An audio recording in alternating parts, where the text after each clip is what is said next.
Bismillah ar-Rahman ar-Rahim. We have reached Hadith number 15 from Al-Arba'un al-Nawawi. عن أبي هريرة رضي الله عنه أن رسول الله صلى الله عليه وسلم قال: من كان يؤمن بالله واليوم الآخر فليقل خيرا أو ليصمت، ومن كان يؤمن بالله واليوم الآخر فليكرم جاره، ومن كان يؤمن بالله واليوم الآخر فليكرم ضيفه.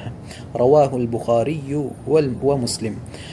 Abu Hurairah radiallahu anhu, he narrates that Nabi sallallahu alayhi wasallam, he said, the one who believes on the day of Qiyamah, on the day of Akhirah, that he says goodness or keeps himself silent.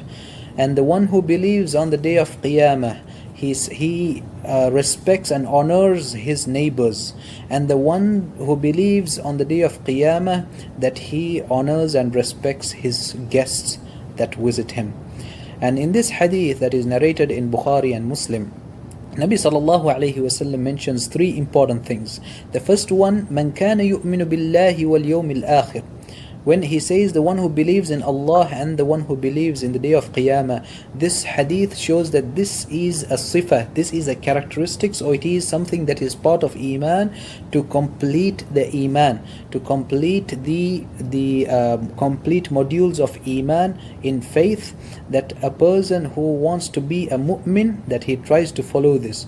And here he said, first one, فَلْيَقُلْ خَيْرًا أَوْ لِيَصْمُتْ, that he tries to say good or he keeps quiet.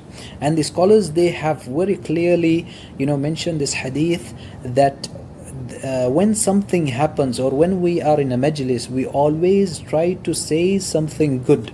Let's say, for example, we are talking between our brothers or sisters and we are in a halaqah, or we are in any place, even in our house, we try to say things that are good as much as we can.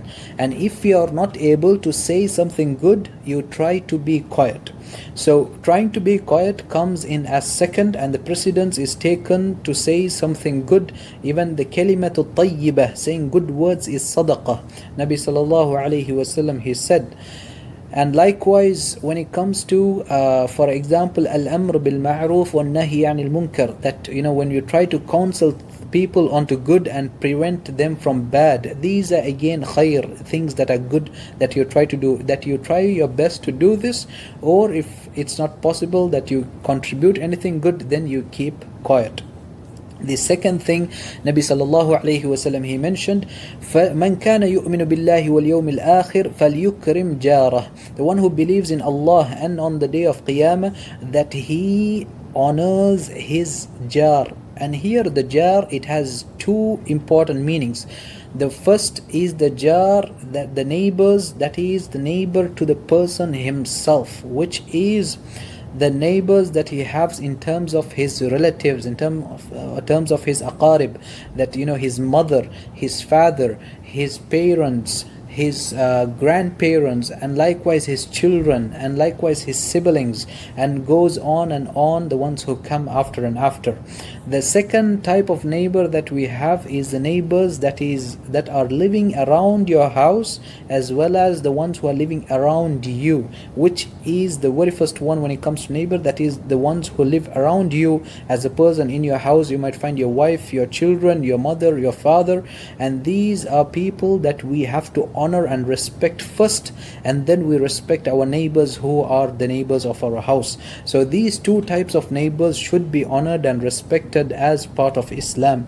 Nabi sallallahu alayhi wasallam, the third thing that he mentioned, وَمَنْ كَانَ يُؤْمِنُ بِاللَّهِ وَالْيَوْمِ الْآخِرِ فَلْيُكْرِمْ ضَيْفَهُ, that honoring the guest, respecting the guest, and when they come, we honor them according to our culture, that is in terms of honoring them with food and things as much as we can. This is part of Iman. Allah subhanahu wa ta'ala increases barakah in the house that accepts guests. Sometimes we find today that sometimes people close their doors and keep, so that they don't want to bring in guests. They feel like, oh, it's going to be tiring, maybe my money is going to finish, or they're going to come and trouble us.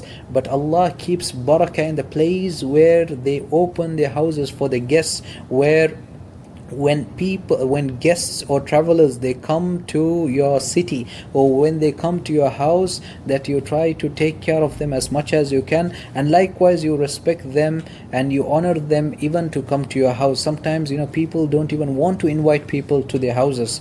They be like, oh, it is too much of a trouble. But these are things that is against what Islam teaches us, and this is a very important hadith which teaches us in terms of adab and akhlaq that a mu'min should have to complete his faith, his iman. May Allah subhanahu wa ta'ala bless us and make us from the ones who complete and apply these hadith that we learn.